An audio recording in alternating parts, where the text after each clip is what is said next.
The Comic Beyond Dark Tales. So, this is the start of our October horror comic book review, and we're kicking it off with Lilith, daughter of Dracula. So, what this is it was originally published in Haunt of Horror, issue 12 in 1977. This was part of Marvel's horror magazine line, and it was written by Steve Gerber.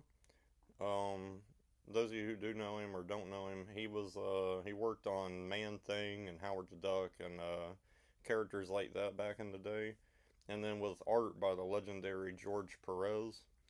Um, so the way the story starts off, it takes place in the back in the day, and Angel, this girl, she becomes pregnant, and she goes to tell her father, and he doesn't like her, I guess, boyfriend, husband, Ted, and so he just he takes the good news the wrong way, and it upsets Angel, and so she goes and she's yelling out how she wants to get rid of her father, and she doesn't like her father, and she wished he would disappear, stuff like that.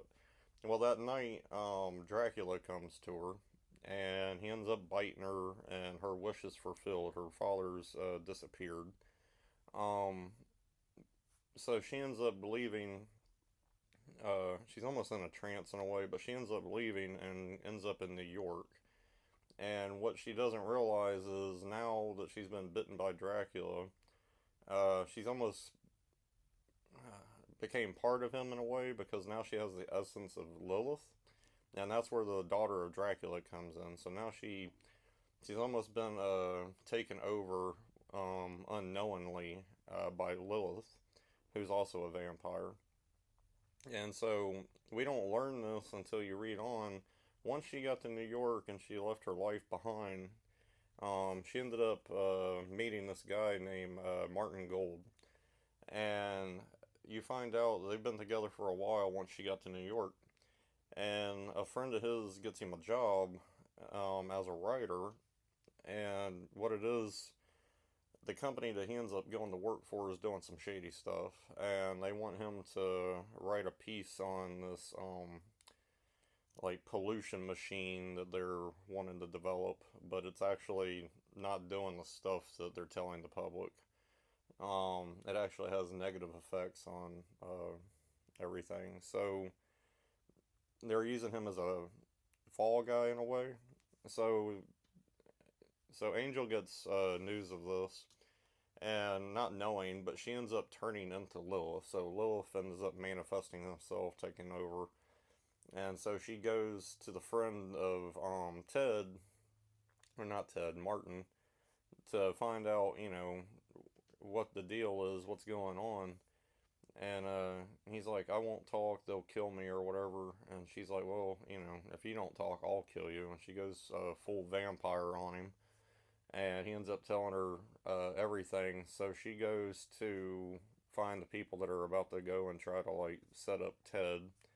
And she kills the guys. They're driving on this bridge. They're in a car, and she actually turns into a bat, but then flies into the car.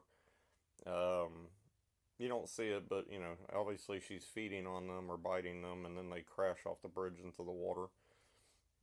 And later, the car is discovered. All the executives or businessmen, they're all been killed.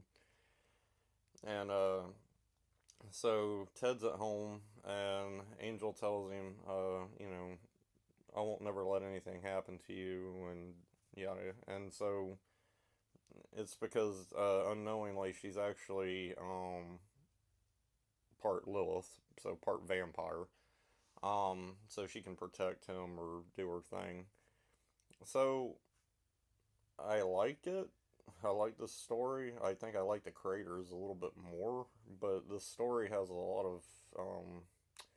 It's only like a 5-page story. It came in a magazine anthology, so it's not like overly detailed. But I felt like there's a lot here that should have been a longer story. But it wasn't bad. And then George Perez's art is fantastic. I like the design of Lilith when she turns into the vampire. But all his stuff is great. But this is his early Marvel work. But I did enjoy the story. It was my I've always wanted to read this issue. I finally found it at a local shop in town. But I didn't. I do recommend it. It might be hard to find because I don't think it's collected. But if you could find a single release, but it's worth checking out because not just for that story, but some of the other stories in it. There's zombie stories, ghoul stories, all that kind of stuff. But that was Daughter of Dracula. This is her first appearance. She'll later come back into Marvel Comics in like Tomb of Dracula. I think a few more of these horror haunt magazines.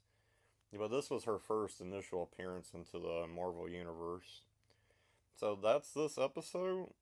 Um, I hope you liked it, and we're gonna have more comic booky horror themed stuff to come. So stay tuned. Thank you for listening, and I'll talk to you later.